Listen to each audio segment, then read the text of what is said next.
All right. Hello, everyone. Welcome back to episode number 5. As you can see, I am solo. I am not with Matt Barbieri this week, but I assure you he will be returning next week and we will be together.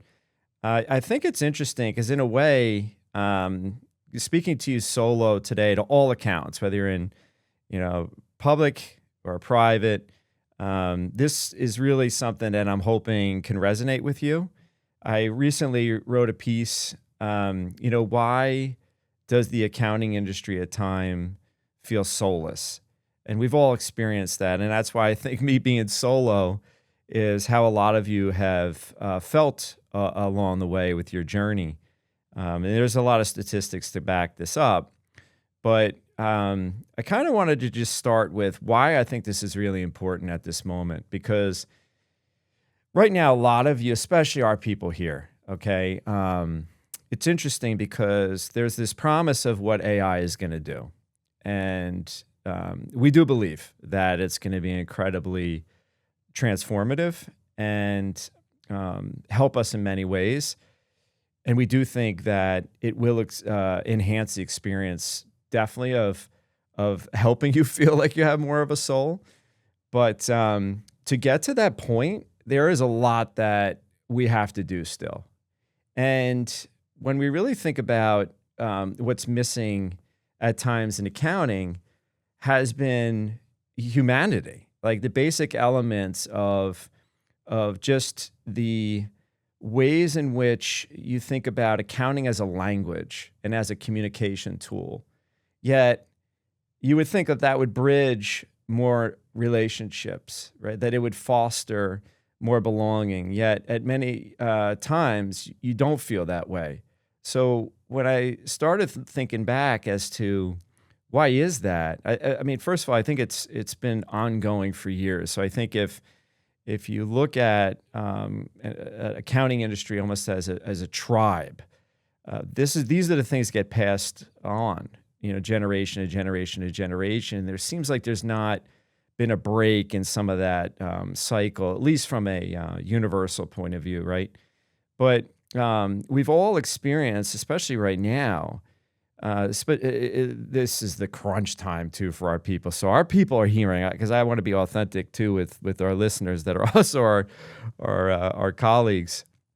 It's very difficult because what we're asking people to do right now is to do everything that they've been doing, which they've gotten used to doing. And they try to maximize as much as they can with the tools that they've had.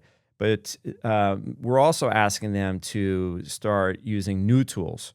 So there's this parallel path that we're trying to do at WIS right now, where we're trying to bring in this technology that we know will help and definitely be such a better way of doing what we've been doing for years.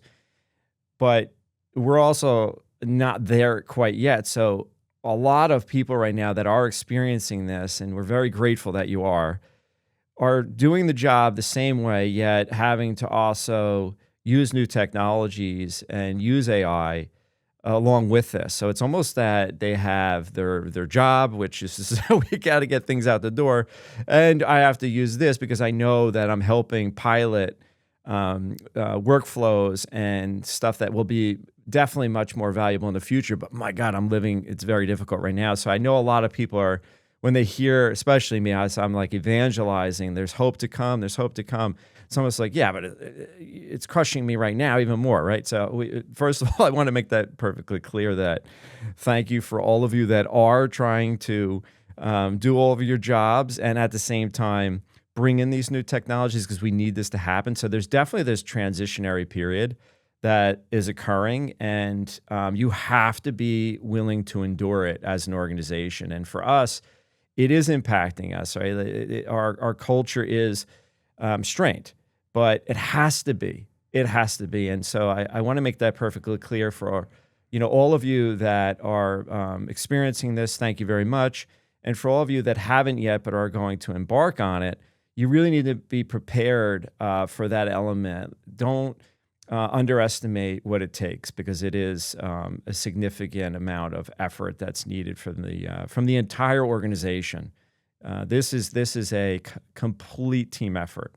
So with that said, I think that's important for us to really rethink how we are running our organizations, and that is the accounting firm, and also just people that are in charge of the accounting and finance department. Because right now, it's AI at some point is going to allow us to be more human.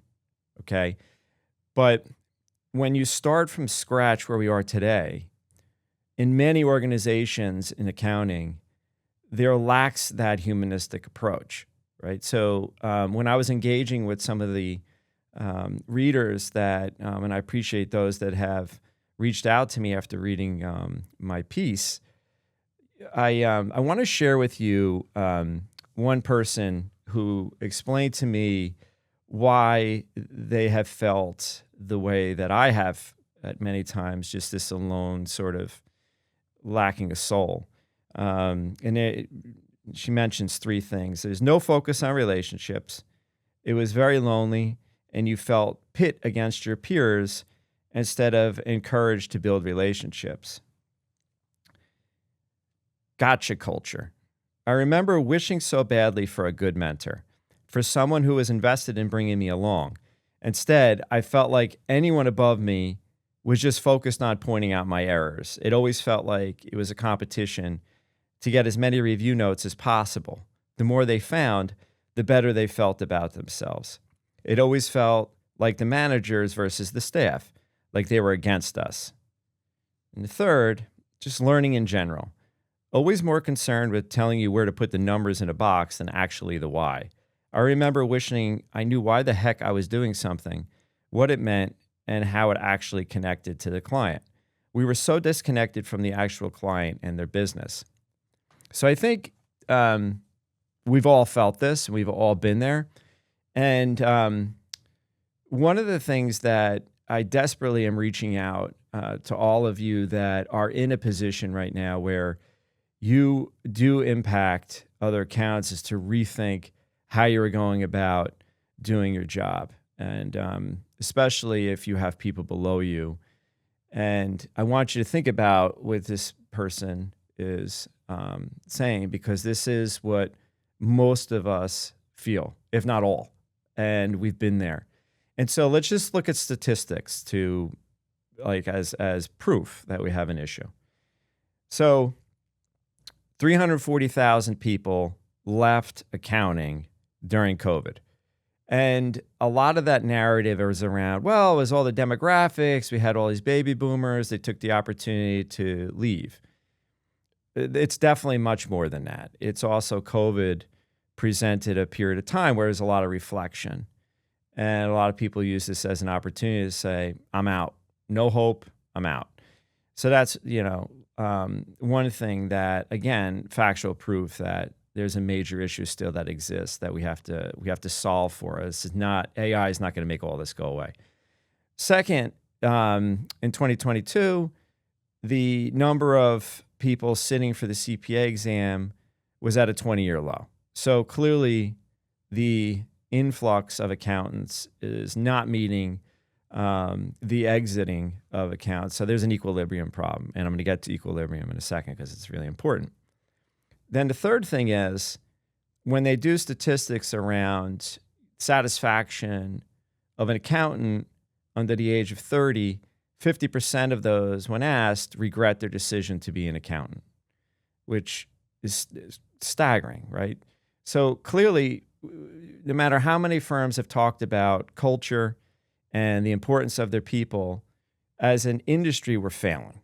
So we have to get real about that. And there's factors that are actually making it more difficult when you have the influx of private equity and turning it into much more of a quantitative way of approaching the business and the pressures associated with that. That's not helping the problem we have. Now, why that's important. The thing you need to think about right now, and it's happening in our own worlds, okay? I want you to think about equilibrium.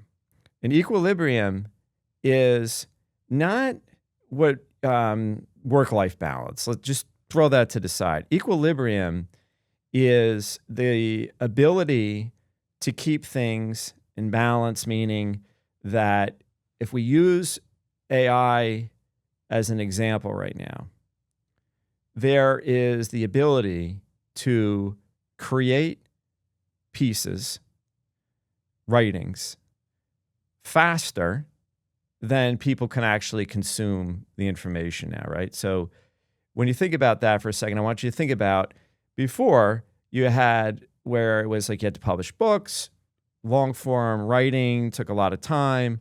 So you had a much better equilibrium of the amount of information that could be consumed by a person in a way that structurally worked, right? Now with the advancements of these language models, you could pump out content way faster than you can actually read and consume the content. So we are clearly not in equilibrium. And what is that going to do, right? It just creates more and more and more stress and angst.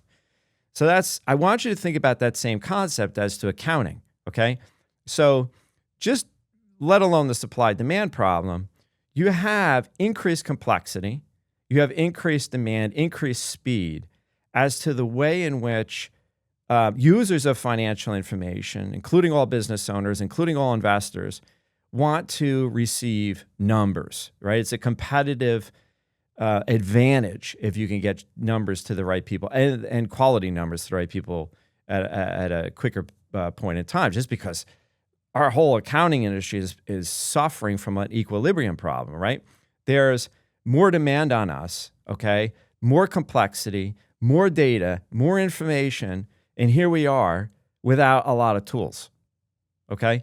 So it's a massive equilibrium problem, and the structure itself in many firms do not solve for this, right? And we could blame it on the tools, and we could say, oh, it's the technology has failed us, it's a lack of innovation, and that is true, right? That is absolutely true. But there is more underneath all of that that's actually what's failing us. And when I want to personalize it for a second, and using the examples that I shared with you before about a person's journey to really personalize this, right? We have to cure for that.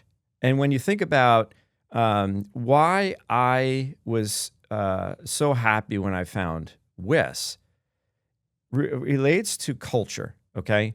And I want to talk to you about culture in terms of understanding culture. It's because it's a very generic, ambiguous term. People have misused it so badly that it's distorted, it's spun, it's through advertising, it's through public relations. So much of it is crap. A lot of the real stories you're going to hear on Reddit and Going Concern.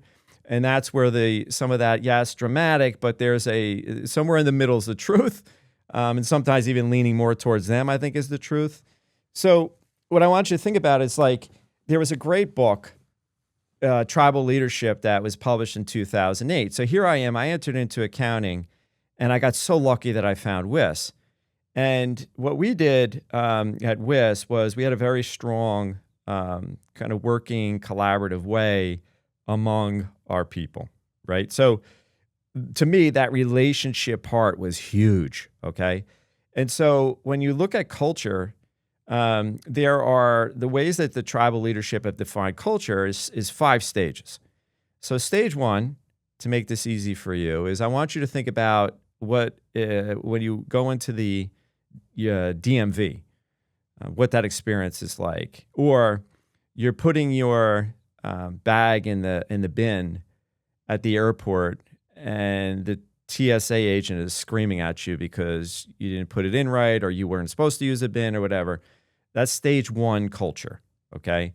That is just, there's just not a lot of love in the job that's happening there, right? It's almost lifeless, almost the opposite of the way you would act as a human being. It's almost animalistic in a way. Now, granted, in business, not many cultures are there. I mean, the business wouldn't survive. Stage 2 is interesting because stage 2 is just my life sucks, right? It's like I come in, I do my job, I have perfect attendance, I attend all meetings punctually. I leave my light on at 5 o'clock to make sure people think I'm still here. I play the game, but I don't really bring my heart and nowhere near my soul into my job. So those are stage 2 cultures. And a lot of those cultures come about because clearly there is a lack of mission rooted into the organization. There's a lack of collaboration. There's a feeling that an individual can't overcome these circumstances, right? So no individual, I don't care what anybody says. I do not think the majority, because this is where the generations get these taglines and stuff like that. The majority of people do not go into a job ever thinking that it's going to become stage 2. It's just that happens as a result of what that organization has as its values, how it adheres to its values, how it brings along its people. Most people come into an organization wanting to belong, okay? And what happens is whatever they allow to go on ultimately erodes that person's engagement. It's not the person that's not engaged. It comes from the organization you're building. So that's stage 2. Stage 3 is prototypical in many professional service firms. It's not just accounting. It's I'm great and you're not. And I walk around and I tell everybody I worked 90 hours last week. All of my sort of LinkedIn posts have this like a little bit of a hidden theme to them that I'm just much better than you are. It's my client. It's my cost run. It's my billings. It's that, right? It's that culture. And that is like, bang, that is so many organizations that are run that way. They're successful, don't get me wrong.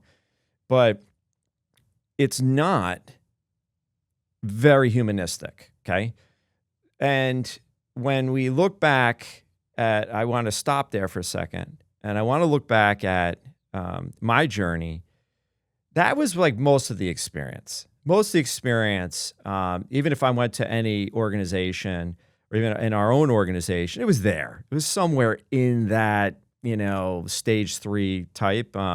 Sometimes stage 2, 3, like maybe 2.5. So I remember for us at WIS, what really became incredible to me, and I want to give a couple of examples going back to this person who I really appreciate that reached out to me.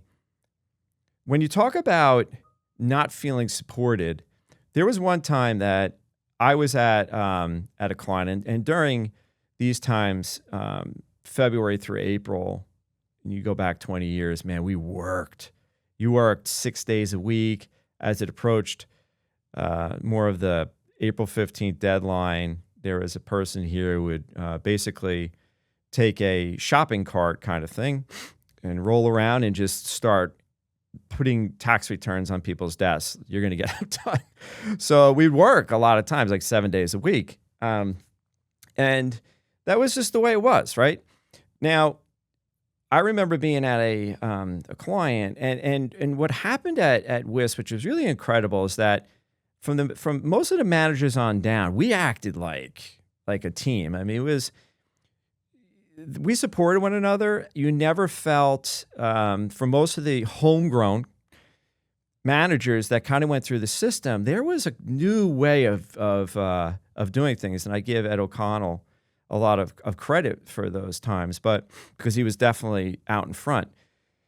But what like to show how it's real, I remember I was at this client in Hackensack, and you'd have to come back at night, and our office is in Livingston, and that was like a 50-minute drive. Lucky if there was no traffic, and you'd get back, and then you'd have other work to do. And I remember that I was 2 years in. I was an auditor. We still would have to do taxes. And there was somebody that was hired from the outside that was the manager. And this manager didn't really know our WIS ways. Left me 3 pages of highly technical tax notes on a yellow writing pad.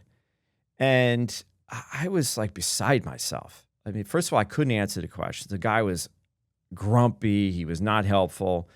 The review notes made me feel horrible. And I really couldn't solve them. There was nothing I can do. I didn't have the experience. And there was a manager, Vinny Montagnino, who was a homegrown WIS manager, who jumped in because he heard I was so disturbed by it, who on his own, he was a manager, not a partner, went to this person and said, hey, ease up. We don't do things like that here, And that's how you know you have culture right there, right? So to me, what was happening at WIS is we were unique at a period of time when a lot of firms were not like this, okay? Because there was this stage 4, and stage 4, what I want you to understand is that's where collaboration comes in. Right? Stage 4 is where people don't look at their job as solo, as like I am here today. They look at their job as like they're part of a team. And that was what was happening at WIS and in the 90s. And that was our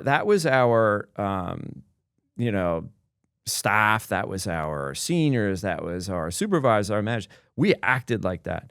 And yeah, there was like times, of course, but you had support. So even if you had other people that come in and do this, you can laugh it off. You could, you had absolutely a feeling of being mentored, right? As this person didn't feel mentored.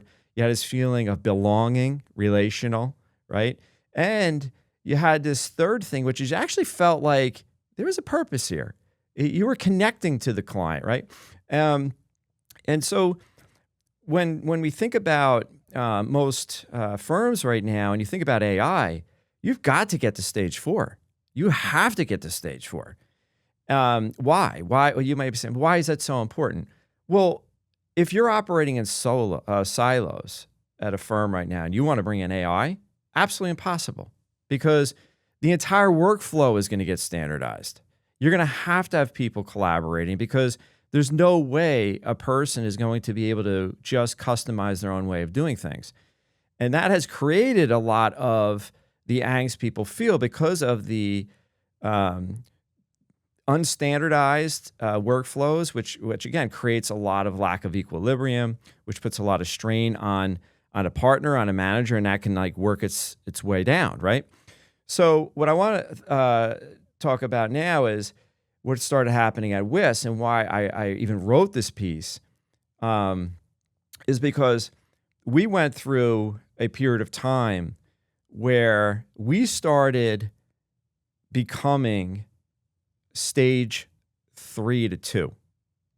And when you've been collaborating with people and you have this core, and I'm very grateful that I have had a number of colleagues that are still here today that I came through the ranks with, and we really did galvanize around just there has to be a better way of doing this. When you see, especially if you've lived in that environment and you see it being broken, and you see core relationships start to be splintered because of what the leadership is wanting and putting in place, and you start to feel helpless. You do.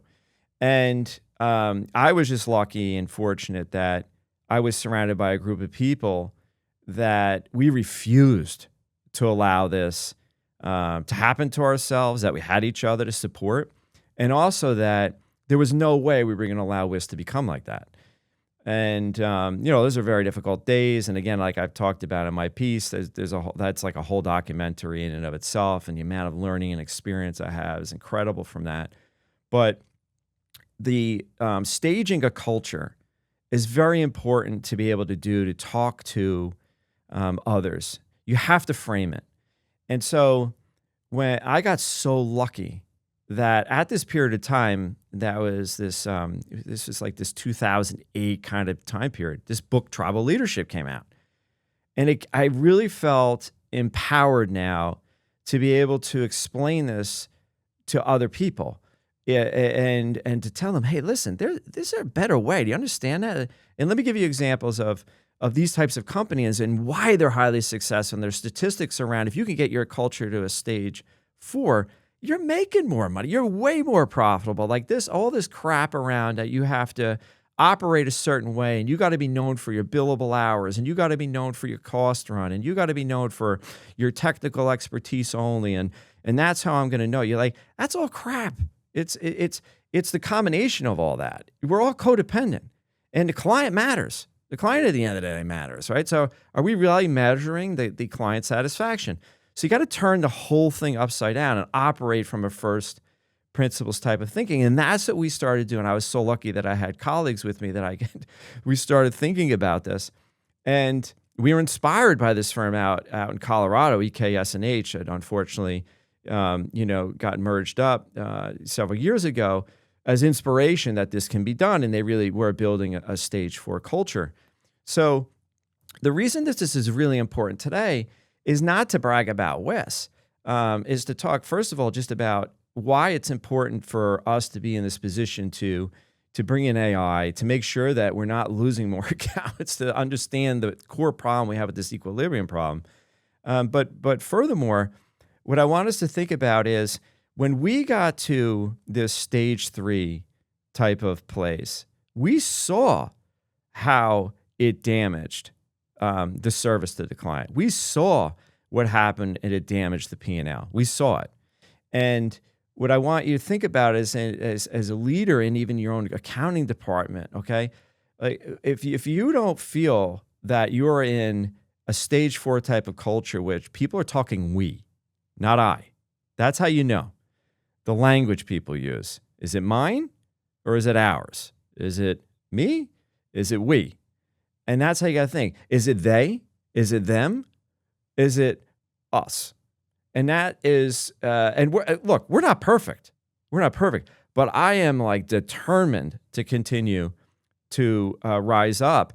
And it's even more important now, not just from, the mission of just like wanting to be better as an individual and really really create a great community rooted in human nature and values. But aspirationally, we want to get to stage 5, right? Stage 5 is a mission, and what I look at right now is we're on a mission, and we're on a mission to advance accounting as not just what the attributes of accounting are changed, the way accounting is done, the way accounting is perceived, the value that's placed on the importance of accounting. It's not a back office function, okay? And so what is a good example of a stage 5 culture? I want you to think about the people that were at DeepMind and they beat that chess player. That's a mission, right?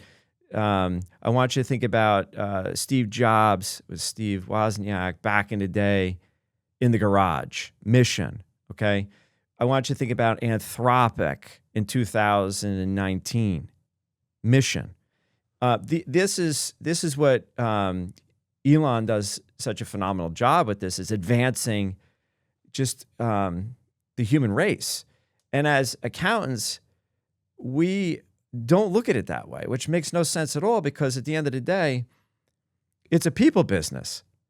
So what I'm trying to get across right now is that if you do AI right, you actually will end up having a better people business.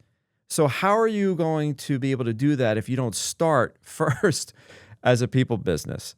And so all of these things you're reading and all these things about automation, efficiencies, like we don't need accountants anymore.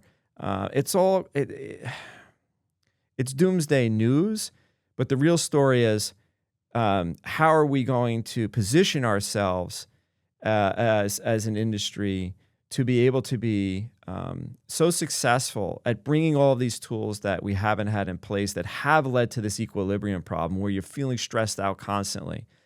And I'll leave you with this, that this soul crushing comes from not feeling fulfilled.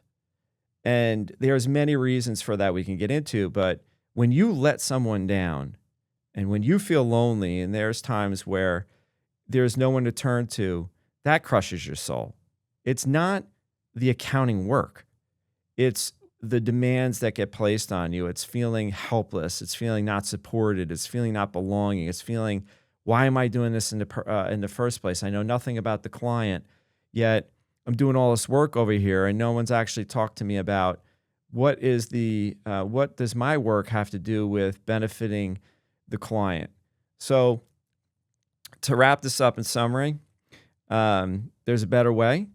I hope that I can continue to be a voice for hope, and to also sort of talk about it more from not just a aspirational or inspirational point of view, but actual structure, like I talked about today. If we could use these 5 stages of culture just as a framework for having conversations, and we'll even put it in the comment section. It's just like, hey, or the resource section. Hey, here's tribal leadership. There's great stuff on it. And also like thinking through just in you personally is like, what adjustments do you have to make in terms of operating? Or are you in your own stage too, where you just don't feel like you can control your circumstances? I'm telling you what AI you're going to. You absolutely will be able to control more of your destiny, so do not lose hope. And for those of you that are running as managers or just department heads or whatever, and you have an opportunity to start to have more of an impact on others, I ask you to stop being that stage 3 and using words like I and me and all this, and really think about those people below you and helping them tie it in. And those that are already in stage 4 in it, so we don't lose it. Don't lose it. If anything, keep dreaming, keep hoping for stage 5. Anyway, that's a wrap. Thank you very much for listening, and we'll see you next week. That's a wrap on This Week in Accounting AI. If you found this useful, make sure to follow us. On Spotify, smash that follow button on our show page, and on Apple Podcasts, tap the plus sign and leave us a quick rating while you're there. I'm Paul Peterson. See you next week.